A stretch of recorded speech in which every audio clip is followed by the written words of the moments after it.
예, 기존에 이제 자본주의가 작동하는 방식에 의해서 산업예비군이라는 이름으로 그 항상 이제 예비 실업자들이 존재를 했잖아요. 여기에 대해서 그 자본주의에서 이제 활동하는 그 학자들 같은 경우는 여러 가지 대책들을 내놨는데, 실업 대책들을 내놓고 논쟁들을 많이 해왔었는데요. 그러한 기존의 실업 대책하고 비교했을 때 교수님께서 생각하시는 일자리 보장제가 가지고 있는 이제 장점은 어떤 게 있을까요? 기존의 실업 대책에 대해서 좀 이제 비판적으로 평가를 해주시면 좋겠습니다. 저는 기본적으로 아무리 진보적인 그 아이디어들조차도 일자리는 기업이 만든다라고 생각하는 경향이 강해요. 지금도 그렇습니다. 그래서 진보적인 사람들하고 이야기를 해도 기껏해야 뭐 새로운 기업을 만들자 이런 얘기를 하는데 꼭 그게 자본주의 영역에 그러니까 들어가야 된다라고 생각을 하거든요. 근데 꼭 그럴 필요는 없다고 생각해요. 그래서 일단 이 우리가 가지고 있는 고정관념에 탈피할 필요가 있다. 일자리는 반드시 기업이 만들어야 된다. 시장이 창조하는 것은 아니다라는 생각을 일단 이렇게 마음을 좀 열 필요가 있고요. 기존의 실업의 대책, 특히 이제 이 주류 담론에서 얘기하는 실업 대책은 한 3가지 정도로 구분할 수가 있을 건데 이 틀에서 벗어나지 않습니다. 저는 이제 제가 명명하기를 일자리 낙수 효과를 기대하는 그런 대책이라고 저는 그렇죠. 명명을 하는데요. 기업이 일자리를 늘려가지고 그 혜택을 받도록 한다는 식이죠. 네네네. 그 실업의 원인을 먼저 이야기를 말씀을 드리고 그 다음에 그거에 대해 딸려오는 정책 처방을 함께 살펴보도록 할 텐데요. 3가지라고 말씀을 드렸는데 첫 번째는 가장 악질적인 사고 방식인데 실업의 원인을 개인의 책임으로 돌려요.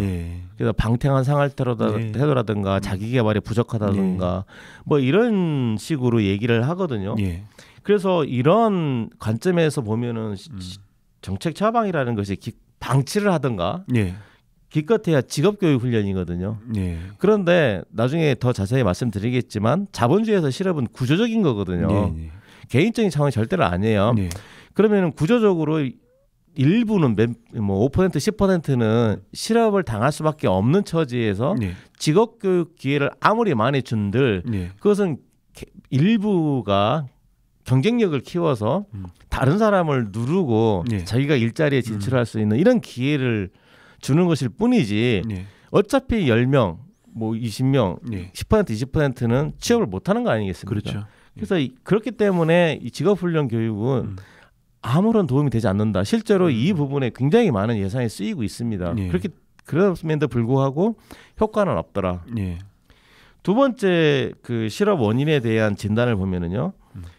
우리가 아주 많이 들었었던 그 불안전 노동시장이 자유롭게 작동하지 않아서 실업이 생긴다는 관점이죠. 예를 들면은 규제가 많아서 그렇다. 규제가 최저임금 때문에 그렇다는 등 또 뭐 노동시장이 그 노조가 힘이 세서 노조가 그렇다는 등 뭐 아주 그 여러 가지 이야기를 하고 있죠. 그런데 이것도 말이 되지 않죠. 아까 말씀드렸지만 구조적으로 누군가는 일자리를 얻지 못하도록 되어 있습니다. 자본주의에서. 근데 한 가지 이거 관련해 가지고 꼭 제가 말씀드리고 싶은 게 이런 겁니다. 일자리 나누기 운동이라는 게 있죠. 뭐 이게 얼마나 악질적인 거냐면은 사실 일자리 나누기라고 하는 관점에는 어떤 게 있냐면은 내무 노동자들이 또는 노조가 강해서 그 정규직들한테 임금을 너무 많이 주는 바람에 기업의 입장에서 추가로 고용할 수 있는 기회가 부족하다. 뭐 이런 거거든요. 사실은 이건 노노 갈등을 부추기는 이데올로기거든요. 노동자급 빼들어 다른 노동자 주겠다는 거죠. 그렇죠. 기업들은 안 내놓고. 그렇죠. 기업은 안 내놓고. 그런데 실제로 그러면 기업이 정말로 그 추가 고용할 수 있는 기회가 없는 거냐? 사실 그렇지는 않거든요. 그래서 이런 것들은 사실은 의외로 소위 얘기해서 뭐 합리적인 뭐 자유주의자들 또는 뭐 스스로 진보라고 생각하는 사람들도 굉장히 많이 얘기를 합니다. 근데 이것들도 마찬가지로 그 굉장히 자본 편향적인 그런 태도라고 생각하고요. 불안전 노동시장이 그러면은 더 근본적인 비판을 할 수 있는데 노동시장이 완전하면 다시 말해서 시장이 잘 작동하면 완전 고용에 도달할 것이냐? 그건 역사가 증명을 하죠. 자본주의 300년 역사에서 완전 고용을 달성했던 적은 없거든요. 그래서 아무리 시장에 의지를 해봐야 큰 불가능합니다. 왜 그러냐면은 기업의 목적은 이윤이지 고용이 아니거든요. 네. 더군다나 최근에 기술이 발달을 하면서 이 고용 인센티브가 많이 없어졌거든요. 네. 그런데 거기다 대고 자꾸 노동시장만 유연해지면 예. 또는 뭐 임금을 깎으면은 그 고용이 늘어날 거라는 생각은 뭐 좀 좋게 얘기해서 굉장히 순진한 생각이고 나쁘게 얘기하면은 굉장히 자본 편향적인 생각이죠. 네, 뭐 많이 깎아도 안 늘어났죠. 해고도 안 많이 했는데도 안 늘어나고. 그렇죠. 예. 절대 그런 건 역사적으로 예. 그 증명이 한 번도 없습니다. 예. 마지막으로 세 번째 입장인데요. 이 입장은 그래도 정확한 진단이기는 한 것 같아요. 네. 뭐냐면은 총 수요가 부족해서 그렇다. 유효 수요가 부족해서 그렇다. 이렇게 진단을 하거든요. 저도 네. 동의를 합니다. 그런데 문제는 정책 처방이 있습니다. 여기도.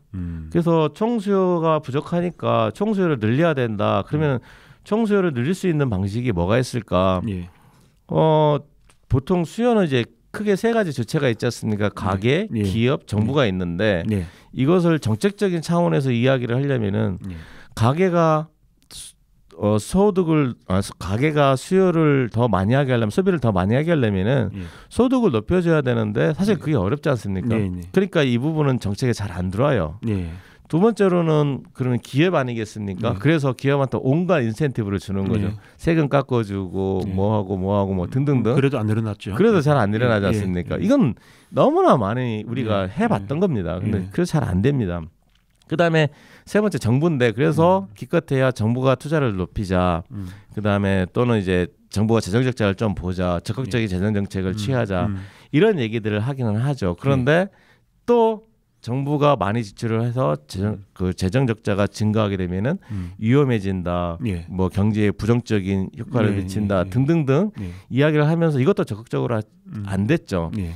어쨌든 간에 전체적으로 봤을 때 처방, 그러니까 이 진단은 실업에 대한 진단은 정확했지만 처방에서는 여전히 기업한테 취업을 의지하고 있다는 측면에서 네. 일자리 낙수 효과를 기대하고 있는 정책이다. 그래서 네. 실패할 수밖에 없었다. 그래서 이 세 가지 전부 다 지금까지 성공한 적이 없다. 그래서 이제는 다른 방식으로 해야 된다. 다시 아까 말씀드린 대로 왜 정부가 직접 고용하면 안 되는데 우리가 이런 생각을 좀 해봐야 된다고 저는 생각을 합니다. 네. 그 정리를 해보면 그 기존의 이제 자본주의 한계로 인한 구조적인 한계로 인한 실업 문제에 대해서 개인의 책임으로 떠넘기는 방식, 아니면 그 노동자 때려잡기식 방식 이런 부분들이 많이 사용되어 왔는데 그 자체가 엄청난 그 한계를 가질 수밖에 없다. 대책이 될 수가 없다라고 보고 계시는 것 같고 네. 세 번째 입장으로서 이제 총 수요를 증가시키는 방식에 대해서는 동의하지만 그 기업에게 인센티브를 줘가지고 하는 방식들은 역시 실패하거나 제대로 작동하고 있지 않으니 정부가 적극적인 재정 정책을 펴서 그 공익적 목적을 가지고 있는 그런 민주적으로 운영되는 영역들을 많이 개척하고 거기에 재원을 투입해서 그렇게 일을 할 의지가 있는 사람들에게 기회를 주자. 그것을 좀 의무화하자.